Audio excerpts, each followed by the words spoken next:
இதயம் wishes you a very happy new year.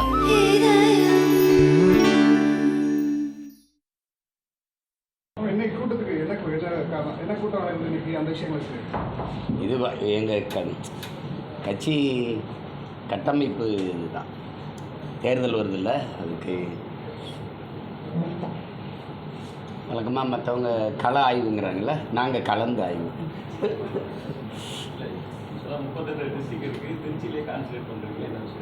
இல்லை, எல்லா மாவட்டங்களையும் கூடுதலாக கலந்து பண்ணுறது. இது வரைக்கும் நம்ம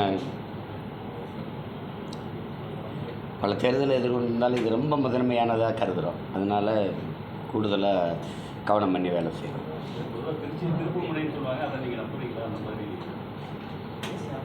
அப்படிலாம் ஒன்றும் இல்லை, நான் ஒரே மாதிரி தான் எல்லாத்துலேயும் கவனம் பண்ணுறோம். இப்போ நேற்று எங்கள் அப்பா நம்மாழ்வாருக்கு கூட்டம் நடந்ததுனால, அப்போ வந்ததுனால இங்கே இரவே திரும்ப முடியாது. அதனால் இங்கேருந்து மறுபடியும் ஒரு தடவை சந்திச்சுட்டு போயிடலாம் அப்படின்னு இப்போ கூடுதலாக சந்திக்கிறேன். அவ்வளோதான். ஆனால் இப்போ இந்த பாமகவோட பொதுக்குழு நடந்த நிகழ்வுகளை நீங்கள் எப்படி பார்க்குறீங்க?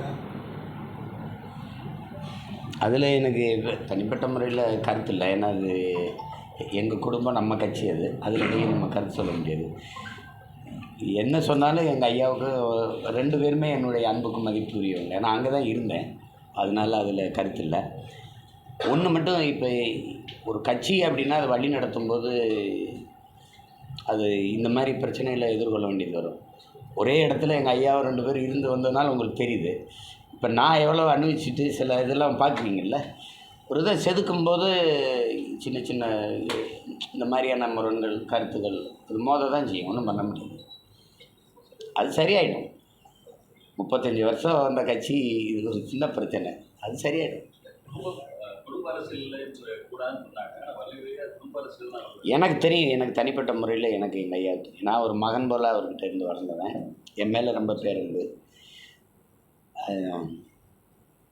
என் நெத்தியில் பாரு ஏதாவது சாதி எழுதியிருக்கா அப்படின்னு கோவத்தில் என்கிட்ட கேட்டதில் இருக்குது. இந்த சமூகம் சொல்கிற அவர் பொதுவாக தான் வந்தார். அவர் வரும்போது சரியாக தான் வந்தார். அவரை காலம் கொண்டு இங்கே சுருக்கி வச்சுட்டு, அப்போ அவர் முதல்ல அவர் சொன்னார், நான் தெளிமலை கொடுத்தேன். ஒவ்வொன்றா சொல்லி வந்தார் என்னென்ன நடந்தது. கடைசியாக வழியே இல்லாமல் தான் அன்பை கொண்டு நம்ம நிறுத்த வேண்டியதாகிடுச்சு அப்படி என்கிட்ட சொன்னதை நான் சொல்கிறேன். அப்படி இப்போ அவர் என்னென்னமோ முயற்சி பண்ணி பார்த்தார். நான் எல்லாருக்கும் தான் வாய்ப்பு கொடுத்து பார்த்தேன், அது சரியாக வரல, வழி இல்லாமல் கொடுத்தேன்னாரு.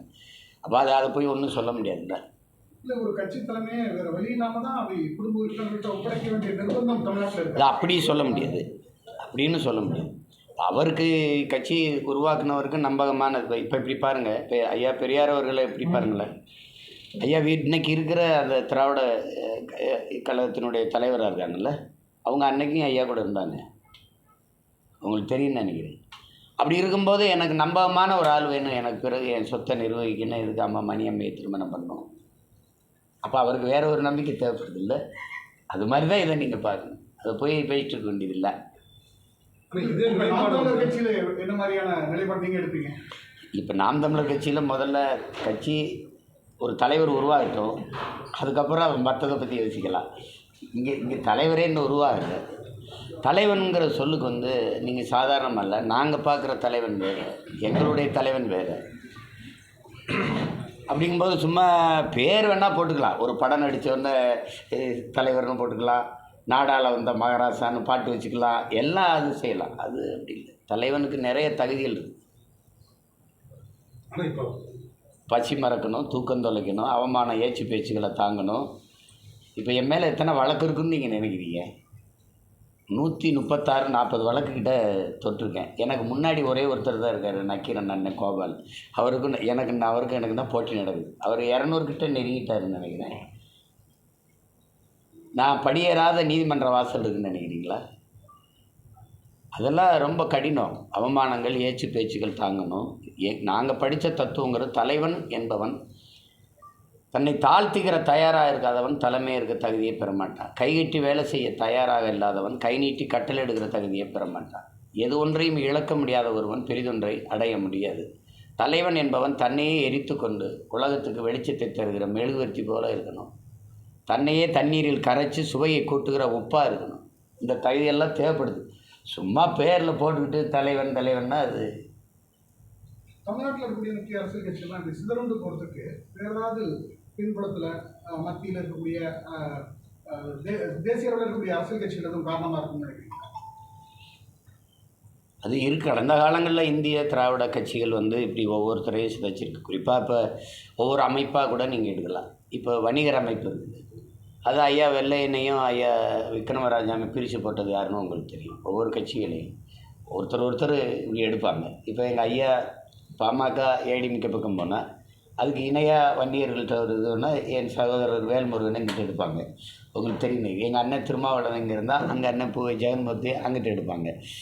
அப்போ அது ஆளாளுக்கு பிரித்து போட்டு விளையாட வேண்டியது தான். இந்தியர் திராவிடர்களுக்கு வந்து இங்கே வலிமை இல்லை. அவங்க தமிழ் தேசிய மக்களை ஒன்றுபட்டு ஒரு அரசியல் வலிமையை பெறவிடாமல் தடுத்தால் தான் அவங்களுக்கு அதிகாரமும் அரசியல் வலிமையும் வரும். இப்போ எங்களை மாதிரி தமிழ் தேசிய அரசியலுக்கு இந்த சாதி மத உணர்ச்சிகள் பிரிக்காமல் பிளக்காமல் இந்த இன மக்களை ஒன்றிணைச்சா தான் எங்களுக்கு அரசியல் வலிமை வரும், அதிகாரத்தையும் நாங்கள் தொட முடியும். அவங்களுக்கு வந்து எங்களை பிரித்து போடணும். இப்போ கள்ளர் மறவர் அகமுடையர் 3 முக்குல தேவர்னு பட்டம் இருந்தாலும் 3 பேரையும் ஒன்றா இருக்க விடுவீங்களா? இருக்க விட்டுருக்கீங்களா? சொல்லுங்கள், இருக்க விட்டுருக்கீங்களா? அது மாதிரி தான் அது பிரச்சனை. ஒன்றையும் பிரித்து தூக்கி போடுவாங்க. அதுதான் பிரச்சனை. இப்போ எங்கள் அண்ணன் ஜான் பாண்டியன் ஒரு பக்கம் இருந்தால் அண்ணன் கிருஷ்ணசாமி ஒரு பக்கம் கூட்டிகிட்டு போவாங்க. இப்போ 2 பேரையும் இப்போ நீங்கள் கவனிச்சிங்க, தென்காசியில் பிஜேபி ஒருத்தருக்கு இடம் கொடுக்குது அண்ணன் ஜான் பாண்டியனுக்கு, ஏடிஎம்கே ஒருத்தருக்கு இடம் கொடுக்குது அண்ணன் கிருஷ்ணசாமிக்கு. 2 பேருமே அந்த சமூகத்துக்கான தலைவர்களாக இருக்காங்க. 2 பேரையுமே ஒரே தொகுதியில் அடைச்சா எப்படி வெல்வாங்க? ஆனால் ஒருத்தரை வேறு தொகுதியில் கொடுத்து ஒருத்தரை வேறு தொகுதியில் கொடுத்துருந்தா வெல்றதுக்கு வாய்ப்பு இருக்குது. என்ன சொல்கிறது யதார்த்தம் புரியுதுன்னு நினைக்கிறேன். இப்போ தென்காசியில் வந்து கிருஷ்ணசாமி என்ன நின்றுட்டாங்க. அப்போ அண்ணன் ஜான் பாண்டியனுக்கு வேறு தொகுதியில் நீங்கள் கொடுத்துருந்தீங்கன்னா வென்றிருப்பாங்க. இந்த ஓட்டுகள் பிரிஞ்சிருக்காது. அப்போ இந்த இந்திய கட்சி, இந்த திராவிட கட்சி என்ன செய்யுது பற்றியில்ல? இந்த நுட்பத்தை இந்த பிரித்தாளும் இந்த விளையாட்டுகளை வந்து 60 ஆண்டுகளுக்காக இந்த இது செய்துட்டு வருது. அதை எங்கள் முன்னோர்கள் தெரிஞ்சும் அதை சரணடைஞ்சிடறாங்க. சில பேர் தெரியாமல் அந்த வேலையை செஞ்சிடறாங்க. அரசியல் ரீதியான வாக்குகளா இல்லை ஜாதிய ரீதியான வாக்குகளா? 2 இருக்குது. அரசியல் படுத்தப்படல. அரசியல் அப்படிங்கிறதே இங்கே தொடவே இல்லை. எந்த கட்சி அரசியல் செய்யுது? அரசியலுங்கிறது என்ன? மக்களுக்கானது. மக்கள் அரசியல் இந்த நாட்டில் இருக்குதுன்னு நீங்கள் உங்கள் மனச்சான்று இப்படி கை வச்சு சொல்லுங்கள். இங்கே கட்சி அரசியல், தேர்தல் அரசியல் தான் இருக்குது. எங்கே மக்கள் அரசியல் இருக்குது? இப்போ திமுக செய்கிறது கட்சி அரசியலாக மக்கள் அரசியல்? இப்போ நான் போய் இப்போ தூத்துக்குடிக்கு போய் இந்த டைடல் பார்க்க பூங்காவை திறக்க போகிறேன். இப்போ நான் வந்து அந்த புதுமை பெண் திட்டத்தை விரிவாக்கம் செய்ய போகிறேன். இதெல்லாம் அந்த தேர்தல் நேரத்தில் மக்களுக்கு 1000 கொடுக்குறது, 500 கொடுக்குறது, இதை அறிவிக்கிறது, இதெல்லாம் வந்து அந்த தேர்தல் வாக்கை குறிவச்சே நடக்குது. 5 வருஷத்துக்கு ஒரு தடவை வர தேர்தலையே இவங்க கவனம் பண்ணுறாங்களே ஒழிய கட்சி அரசியல். கட்சி ஆட்சிக்கு வரும். ஆட்சிக்கு வந்தோன்னா அந்த கட்சி ஃபண்டுன்னு ஒன்று செய்யும், நிதின்னு ஒன்று சேர்ப்பாங்க. இவர் மாவட்ட செயலாளர் கொடுக்கணும், ஒரு மந்திரி இவ்வளோ கொடுக்கணும், நிதியை வச்சுக்கிடுவாங்க. அந்த கட்சி இது வந்த பிறகு அப்புறம் தேர்தலை நோக்கி சிந்திப்பாங்க. அடுத்த 5 ஆண்டு இந்த தேர்தல் நோக்கி தான் நகருது. இந்த செய்தியை வெளியிடணும், இதை மறைக்கணும், இதை வந்து அதிகமாக கொண்டு போகணும், இதை சொல்லவே கூடாது, இதே தான் கவனிப்பாங்களே ஒழிய மக்களை பற்றி எங்கே சிந்திச்சிருக்காங்க? தென் மாவட்டங்களும் வட மாவட்டமும் பெரும் வெள்ளச்சேதத்தில் புயலில் நாசமாயிடுச்சு வேளாண்குடி மக்கள். என்ன நடந்திருக்கு? மக்களை பற்றி இந்த அரசுகள், இந்த கட்சிகள், ஆட்சிகள் நகர்ந்தது என்ன? பாரதிய ஜனதா அது கோயில், மதம், அது 2 சாமி. இதை விட்டு வேறு ஏதாவது இந்த 15 ஆண்டுகளில் நீங்கள் பேசி பார்த்துருக்கீங்களா? சொல்லுங்கள். திடீர்னு பாஷான்னு ஒருத்தர் இறந்துட்டார். சரி, எனக்கு அப்பா, நான் அப்பா பாஷாங்கிறேன். நீங்கள் ஏதோ ஒன்று சொல்லுங்கள். பாஷா உங்கள் பாஷையில் தீவிரவாதி இறந்துட்டார். அதை வச்சுக்கிட்டு 1 வாரம் வண்டி ஓட்டினீங்க. அப்புறம் இதை தவிர வேறு என்ன இருக்குது உங்களுக்கு? நீங்கள் ஒரு மதத்தை சார்ந்திருக்கீங்க, இன்னொரு மதத்தை தாக்கி பேசணும். நீங்கள் ஒரு சாதியை சார்ந்திருக்கீங்க, இன்னொரு சாதியை தாக்கி பேசணும். மக்களுக்கான அரசியல் எங்கே இருக்குது? இங்கே பாதை சரியில்லை, இங்கே குடிக்க நீர் இல்லை. உங்களுக்கு தெரியுமா தெரியாதா? 100 மரணம் பட்டியல் எடுங்க, 90 மரணம் புற்றுநோயாக இருக்குதா இல்லையா? யாராவது சர்வேயில் எடுத்து சொல்லுங்கள். ஏன் புற்று வருது? 60 வயசு அப்பாவுக்கும் வருது, 20 வயசு தம்பி தங்கச்சிக்கு வருது, 2 வயசு குழந்தைக்கு வருது. எப்படி வருது? சிகரெட் பிடிச்சாலா, பான்பராக்கு புகையில போட்டால, இல்லை சாராயம் குடிச்சாலா? அந்த குழந்தைக்கு எப்படி வருது? எதை பற்றி நீங்கள் கவலைப்பட்டிருக்கீங்க? நாடு குப்பை மேடம் ஆகிக்கிட்டு இருக்கு, அதை பற்றி கவலைப்பட்டிருக்கீங்களா? உங்கள் தாய் பூமி தாய் முகத்தில் பூவை கொட்டி ஆராதிக்கிறத விட்டுட்டு குப்பையை கொட்டி பிளாஸ்டிக்கு இந்த நெகிழியை கொட்டுறீங்க, பாலித்தீனை கொட்டுறீங்க. எந்த அறிஞனாலும் சொல்கிறானா இது மக்கி மண்ணோடு மண்ணாக போக இவ்வளோ காலம் ஆகும்னு? ஒருத்தன் 50,000ங்கிறான், ஒருத்தன் 5000 ஆண்டுங்கிறான், ஒருத்தன் 500 ஆண்டுங்கிறான். யார் பார்த்தது? யார் பார்த்தது? புவி வெப்பமாகுது, சரி வெப்பமாகுது. ஏன் வெப்பமாகுது? யாராவது வெப்பமாகுதா நீ ஆக்கிரமா தெரியாது? நச்ச ஆலைகள், நிலக்கரி புகை, காரு வண்டிகள் வெளியிடுற டீசல் பெட்ரோல் புகை, இதெல்லாம் கரியாக மாறி மேலே போய் நீராவியோட அமிலத்தோடு சேர்ந்து ஒரு பசை மாதிரி படர்ந்து ஒரு கரு வட்டம் மாதிரி 15-20 கிலோமீட்டருக்கு மேலே நிற்கிதுன்றான். பூமியிலேருந்து 15 கிலோமீட்டருக்கு மேலே நிற்கிதுன்றான். அதனால் இந்த வெப்பம் அந்த நீல ஊதா கதிர்களாக மேலே போக முடியாமல் நீல கதிராக மேலே போகுது. அது போய் குளிர்றதுக்கு முன்னாடி அங்கே தடுத்து கீழே திருப்பி அனுப்பிடுது. அதனால் வெப்பம் ஏறுது. வெப்பம் ஏறுறதுனால கடல் கொந்தளிக்குது. எப்படி கொந்தளிக்குது? அடுப்பில் பானையை வச்சு தண்ணியை ஊற்றி கீழே அடுப்பு இருக்கும்போது கொந்தளிக்குதுல்ல, கொதிக்குதுல்ல, அப்படி பூமி கடல் கொதிக்குது. கொதிக்கும்போது கடல் மட்டம் உயரும்போது காற்றழுத்தம் அதிகமாகுது. புயல், பருவமழைன்னு ஒன்றும் இல்லாமல் பெருமழையாக பெய்யுது, புயல் மழையாக பெய்யுது. எல்லாத்தையுமே அதை பற்றி நீ எதை பேச சொல்லுங்கள் பார்ப்போம். சாமி, சாதி, மதம், இதை தவிர என்னைக்கு பூமிக்கிட்ட வருவ? இந்த நாட்டில் அறிவை வளர்க்கும் கல்வி. சரி, ஒரு நாட்டில் ஆகச்சிறந்த வளம் அறிவு வளம் தான். அந்த அறிவு வளம் வகுப்பறை, அறிவை வளர்க்கும் கருவறையாக இருக்கா, வர்த்தக அறையாக இருக்கா, வியாபார அறையாக இருக்கா? இந்த நாடு எதை நோக்கி செல்லுது? யார் இதை பற்றி பேசுகிற? இந்த கட்சி ஆட்சிகள் கவலைப்படுமா? எல்லாருமே பள்ளி கல்லூரி வச்சுருக்காங்க. எல்லா அமைச்சரும், இந்த கட்சி அமைச்சரும் சரி, இந்த கட்சி அமைச்சரும் சரி, எல்லாருமே மருத்துவமனை வச்சுருக்காங்க. அப்போ எப்படி அரசு மருத்துவமனை தரம் உயரும்? அப்படி போய் அரசு பள்ளி கல்லூரி தரம் உயரும்? அப்புறம் எதுக்கு அரசு? அப்போ முதலாளிகளின் லாப தேவைக்கே எல்லாம் உருவாக்கப்படுது. போக்குவரத்து தனியார் நடத்திடுவார், சிறப்பாக நடத்திடுவார். சாலை மின் உற்பத்தி விநியோகத்தை தனியார் சிறப்பாக நடத்திடுவார்.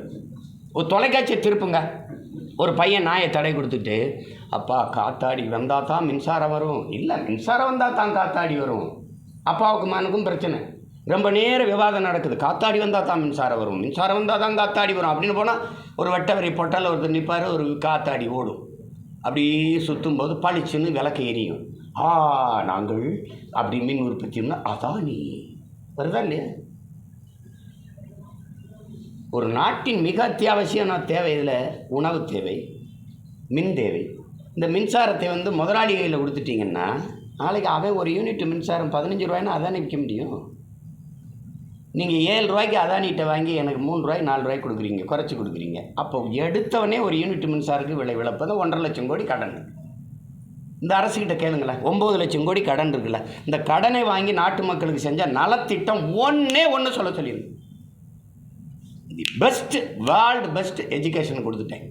இந்த வேர்ல்டு பெஸ்ட். அது எவனுமே எனக்கு கிட்ட இருந்தீங்களா அப்படியே மெடிக்கலை கொடுத்துட்டேன் மக்களுக்கு. ஏழைக்கு பணக்காரனுக்கு எவனும் கிடையாது. 1 ரூபாயிலேருந்து 1 கோடி மருத்துவரை அப்படி கொடுத்துருக்கேன். அப்படி ஏதாவது சொல்லுங்களேன்,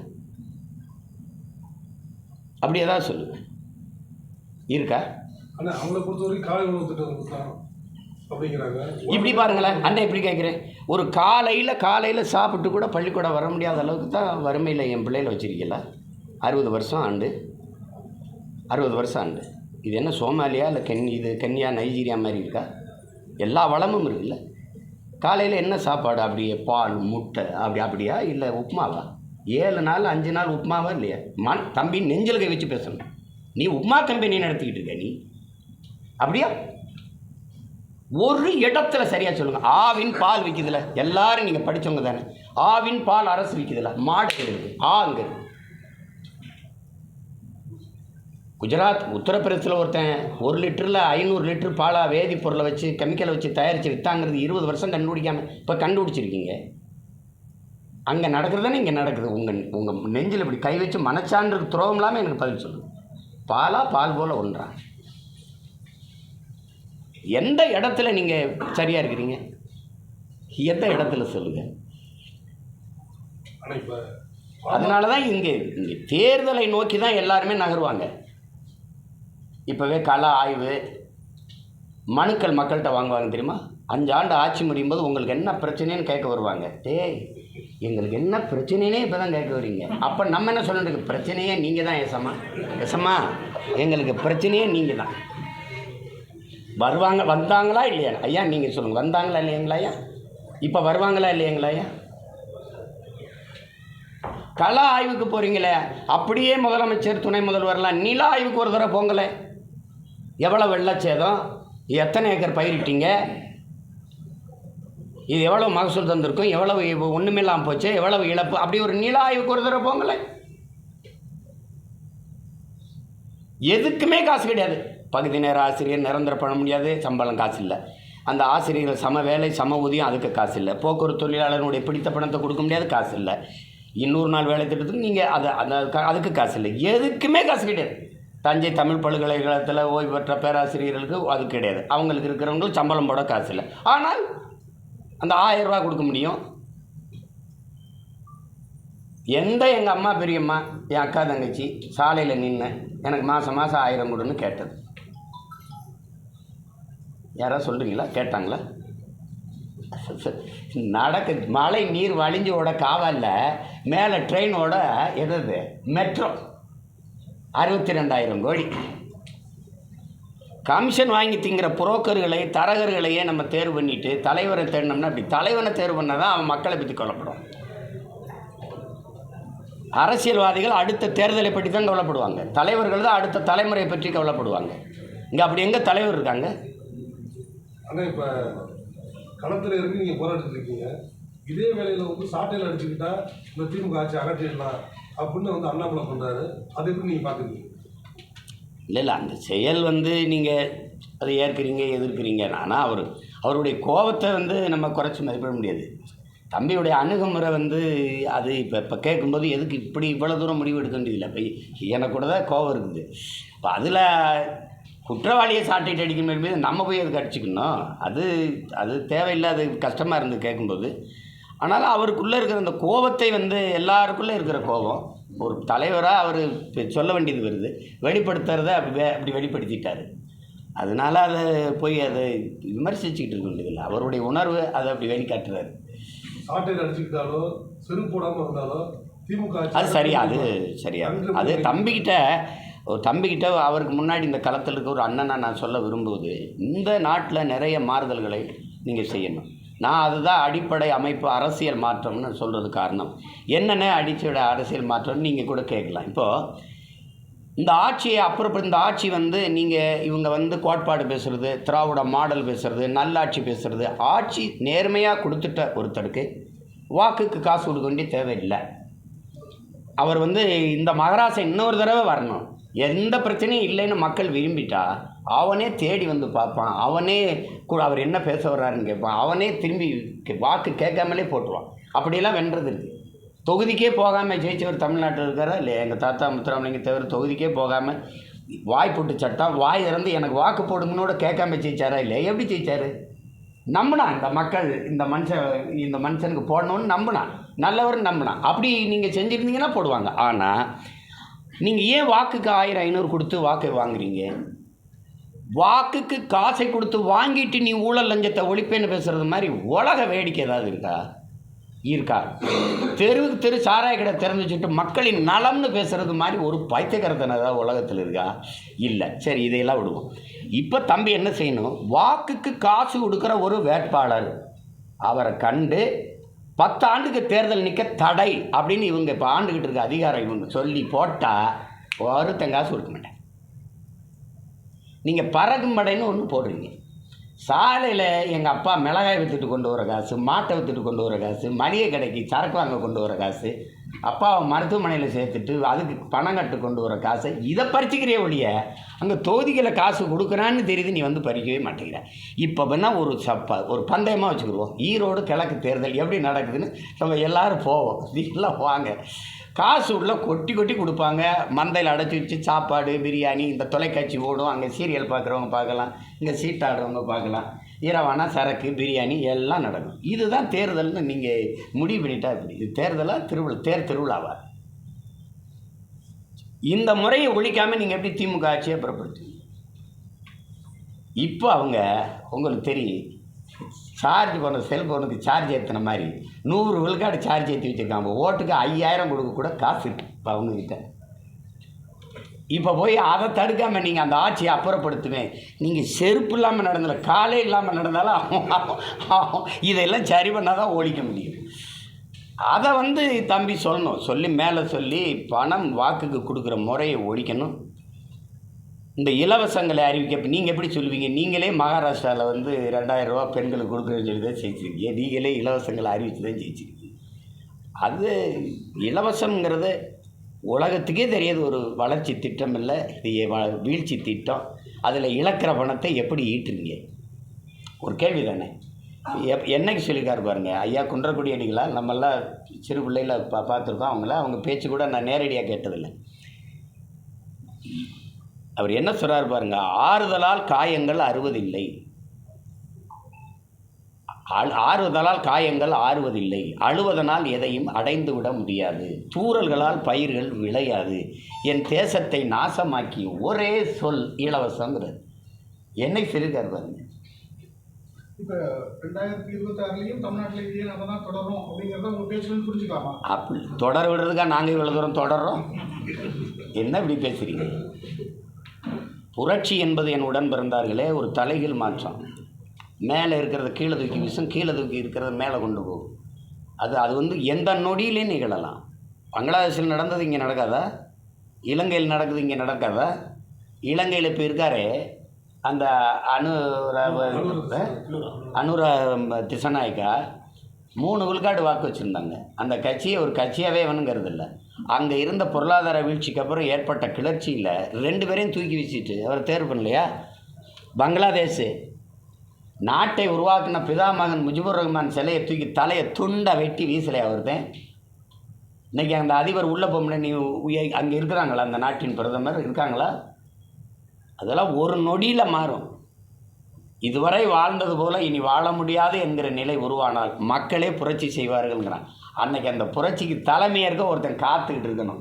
அந்த வேலையை தான் நாங்கள் செஞ்சுக்கிட்டு இருக்கோம். வருமா வராத நீங்கள் பாருங்கள். எந்த எந்த எந்த எந்த மக்கள் போராடல, மீனவர்கள், மாணவர்கள், உழவர் குடிகள், போக்குவரத்து தொழிலாளர்கள், நெசவாளர்கள், யார் போராடலை வீதியில் ஆசிரியர் பெருமக்கள், பேராசிரியர் பெருந்தகைகள், செவிலியர்கள், மருத்துவ பெருமக்கள் எல்லாரும் வீதிக்கு வந்த பிறகு நீ நல்லாட்சி கொடுத்துருக்கேன்னு சொல்லிட்டு இருக்கிற அந்த சொல்லாட்சியில் தான் நல்லாட்சி இருக்குது. உண்மையிலே எங்கே ஆட்சி இருக்குது? அப்போ அங்கங்கே சிறு சிறு நெருப்பு துண்டுகளாக இருக்கிற இந்த நெருப்புகள் ஒரு இடத்துல குவிஞ்சா அதுதான் புரட்சி தீ. அது விரைவில் பற்றி எரியும் பாருங்க. எரிதா இல்லையா? ஒரு மூதாட்டி அவள் எவன்னே தெரியாது. சுவரொட்டியில் செருப்பு கட்டி வீசினாலா இல்லையா? அவள் ஆள் மனதுக்குள்ளே எவ்வளோ கோவம் இருந்தால் வீசியிருப்பாள். நீ அந்த வயசான அந்த மனுஷி ஏன் எரிஞ்சதுன்னு ஆய்வு செய்யணும். அவளுக்கு என்ன பிரச்சனைன்னு தேடணும். அவளை கைது பண்ண தனிப்படை போட்டு தேடினா இது எப்படின்னு பாருங்கள். இவ்வளவுக்கா அந்த அம்மா எரியும் போது ஒரு சின்ன பையன் எடுத்திருக்கான் ஏதோ படத்தை, அவனை கேது பண்ணுறீங்க. சரி, உங்களுக்கு ஆட்சியாளர் உமரை பற்றி நீங்கள் கேள்விப்பட்டிருப்பீங்கன்னு நினைக்கிறேன். அவர் என்ன சொல்கிறாருன்னா, ஒருத்தன் திருடினான்னா அவன் கையை வெட்டிடுறான்றார். அவனே பசிக்காக திருடினான்னு வச்சுக்கடா, ஆட்சியாளன் கையை வெட்டிடுறாங்கிறது. உங்களுக்கு புரியுதுன்னு நினைக்கிறேன்.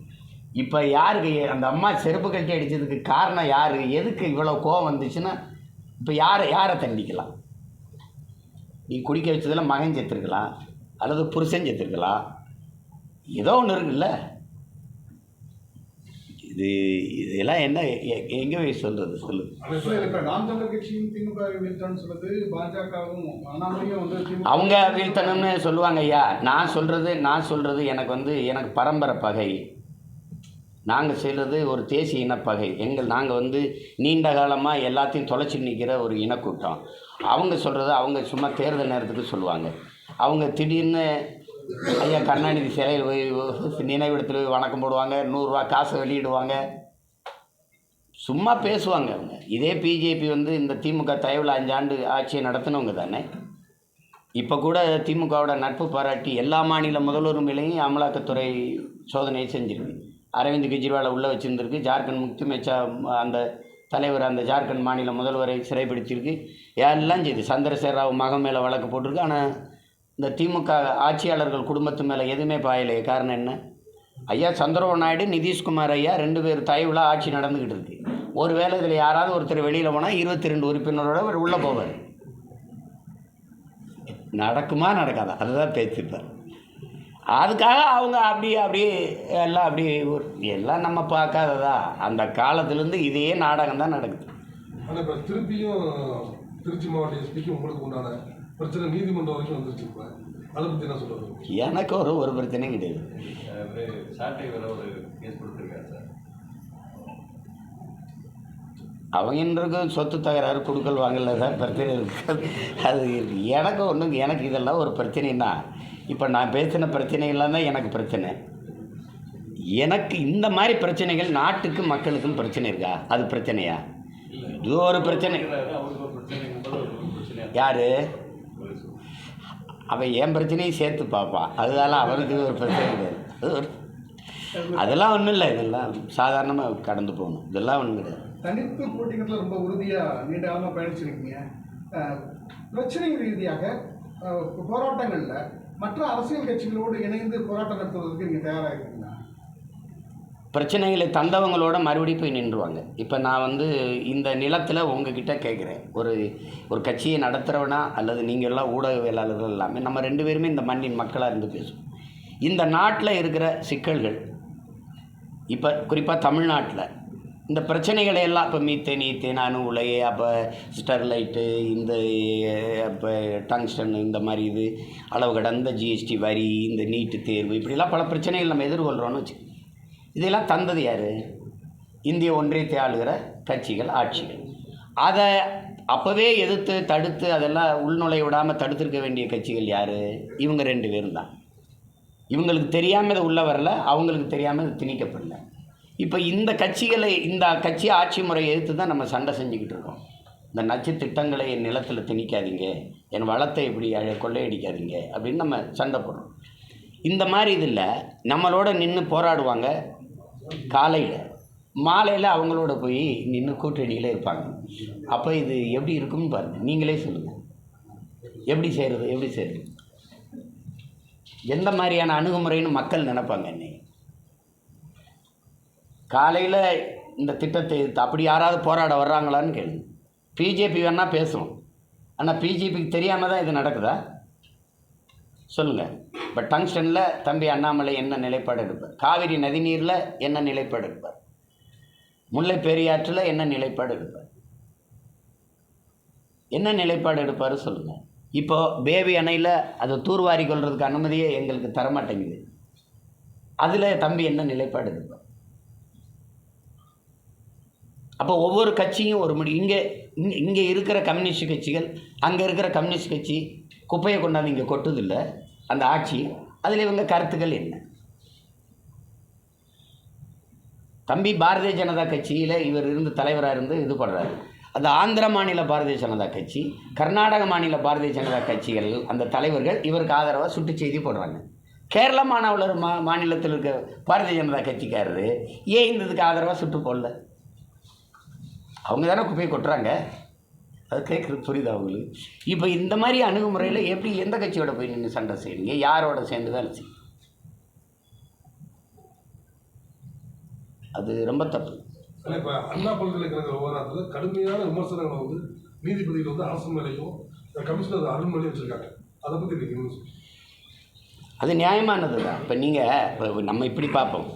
முதல்ல என்கிட்ட கேட்கும்போது 2 பேர் சேர்ந்து பண்ணிட்டாங்கன்னாங்க. அப்புறம் ஒருத்தர் தான் நீங்கள் இது பண்ணியிருக்கீங்க. அதில் அவங்க சொல்கிறத பாருங்கள். அவர் இந்த ஏரோப்ளைன் மோடில் போட்டிருந்தாருன்னு சொல்கிறாங்க. அது எப்படி உங்களுக்கு தெரியும்? அவர் எதுக்காக ஏரோப்ளைன் மேனில் போடணும்? ஏரோப்ளைனில் போனாரா? இல்லைல்ல, ஒரு வளாகத்துக்குள்ளே போனார், பல்கலைக்கழக வளாகத்துக்குள்ளே போகிறார். அவர் ஏன் அதை ஏரோப்ளைன் மோடில் போட்டிருக்காரு? ஏரோப்ளைன் மோடில் போட்டிருந்தாருன்னு நீங்கள் எப்படி கண்டுபிடிச்சிங்க? அவர் சொன்னார். அப்போ அவர் சொன்ன எல்லாத்தையும் நீங்கள் நம்புறீங்களா? எப்படி? ஒருத்தரே ஒரு பெண்ணை அவ்வளோ பெரிய இதில் வலுக்கட்டாயமாக ஒரு வன்புணர்வு செஞ்சுருக்க முடியும்னு நீங்கள் நம்புறீங்களா? இதெல்லாம் நோக்கி யோசிக்கணும்ல. சரி, அப்போ ஏரோப்ளான் மோடு இருக்கும்போது நீங்கள் எப்படி அவரை கண்டுபிடிச்சிங்க அப்படின்னா அதுக்கு பதில் இல்லை. அங்கே ஏன் கண்காணிப்பு கருவி இல்லை? இவ்வளோ பெரிய வளாகத்துக்குள்ளே இத்தனை மாணவர்கள் படிக்கிற இடத்துல ஏன் ஒரு பாதுகாப்பு கருவி இல்லை? அப்படி கண்காணிப்பு கருவி இல்லைன்னா அது வேலை செய்யலைங்க. எல்லா இடத்துலையும் வேலை செய்யலை. சிறைக்குள்ளே தூக்கில் தொங்கின ராம்குமார் அது வேலை செய்யலை. அந்த தொடர்வண்டி நிலையத்தில் அந்த பொண்ணை வெட்டி கொள்ளும்போது அந்த இடத்துல இருக்க சிசிடிவி வேலை செய்யலை. வேறு எங்கெங்கே வேலை கொடநாடு கொலையில் அந்த இடத்துல வேலை செய்யலை. இப்போ எங்கெங்கே இருக்கோ அது உங்களுக்கு தேவையான இடத்துல மட்டும் அது வேலை செய்யாமல் நின்றுக்கிறது. அது எப்படி அதுவும் கவர்மெண்ட் எம்ப்ளாயா எப்படி என்ன கணக்கு இது சொல்லுங்கள். அது வேலை செய்யலைன்றீங்க. இத்தனை முதல் தகவல் அறிக்கை பதிவாகும்போது எஃப்ஐஆர் வரும்போது அந்த தங்கச்சியோடது மட்டும் எப்படி வெளியாகுது? அவளை பற்றிய தற்குறிப்புகள் அவங்க குடும்பத்தை பற்றியதெல்லாம் எப்படி அதில் வருது? இது எப்படி பார்க்கணும்? அவன் கொடுமையாக வன்புணர்வு செஞ்சதை விட இது பெரிய வன்புணர்வாக இருக்குது, பெரிய பலாத்காரமாக இருக்குது. இதை போய் வெளியில் சொல்லி அந்த பொண்ணை வெளியில் தலை காட்ட முடியாமல் அவளை மொத்தமாகவே வாழ்க்கையை சிதைச்சு போட்டால் எப்படி? நீதிமன்றம் கேட்குறதுல முழுக்க முழுக்க நியாயம் இருக்குது, சரியாக இருக்குது. அதுக்கு அரசு பொறுப்பே இருக்கணும்ல. காவல்துறை சரியாக செயல்பட்டு இது நான் எப்படி சொல்கிறது? செயல்பட்டுருந்தால் என் நீதிமன்றம் இவ்வளோ பேசுது.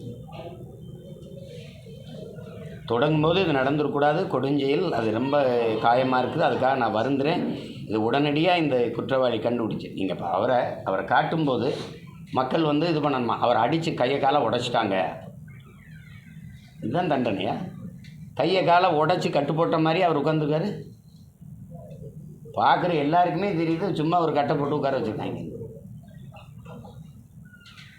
நாம் தமிழர் கட்சி பாசறை மாநில செயலர் வந்து சென்னை கிண்டியில் ஒரு ஐடி நிறுவனம் நடத்திட்டு வர்றாரு. அந்த இதில் வந்து 2 லட்ச ரூபா பணத்துக்கு வந்து உல்லாசத்துக்கு அழைச்சி வந்து அவரை கைது பண்ணியிருக்காங்க. மேலும் வந்து பெண்கள் வந்து தாராளமாக வந்து கம்ப்ளைண்ட் கொடுக்கணும்னு சொல்லியிருக்காங்க. இதில் கட்சி ரீதியாக எதுவும் நடவடிக்கை எடுக்கிறீங்களா? இல்லை, அவர் நம்ம பாசறையில் அவங்க நமக்கு வந்து இந்த தேர்தலுக்காக இப்போ என்ன சொல்கிறது ப்ராஜெக்ட் சொல்லுவாங்க இல்லையா, அது மாதிரி எங்களுக்கு சாஃப்ட்வேரில் செஞ்சு கொடுக்குறதுக்கு நிறைய பேர் நிறைய நிறுவனங்கள் எனக்கு நாங்கள் செய்கிறோன்னு சொல்லியிருக்காங்க. அது அந்த ஏஐ மூலமாக. அதில் அந்த தம்பியும் ஒருத்தர், அவர் அது மாதிரி நிறைய நிறுவனங்கள் எங்களுக்கு செஞ்சு கொடுக்க அந்த இது கொடுத்துருக்காங்க, இந்த கொட்டேஷன் கொடுத்துருக்குறாங்க. அதில் அவரும் அந்த தம்பியும் ஒருத்தர். அது என்னங்கிறது இப்போ தானே வந்திருக்கு, நீ விசாரித்து முழு தகவல் வந்த பிறகு அது என்னன்னு தெரியும். அதுக்கு நமக்கு வந்து தொடர்பு இல்லை.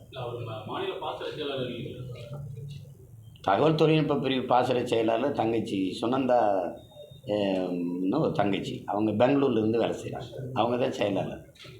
அதுக்கப்புறம் மதன்னு ஒரு தம்பி, அவர் சேலத்துலேருந்து வேலை செய்கிறார். 2 பேர் தான் அதுக்கு பொறுப்பு.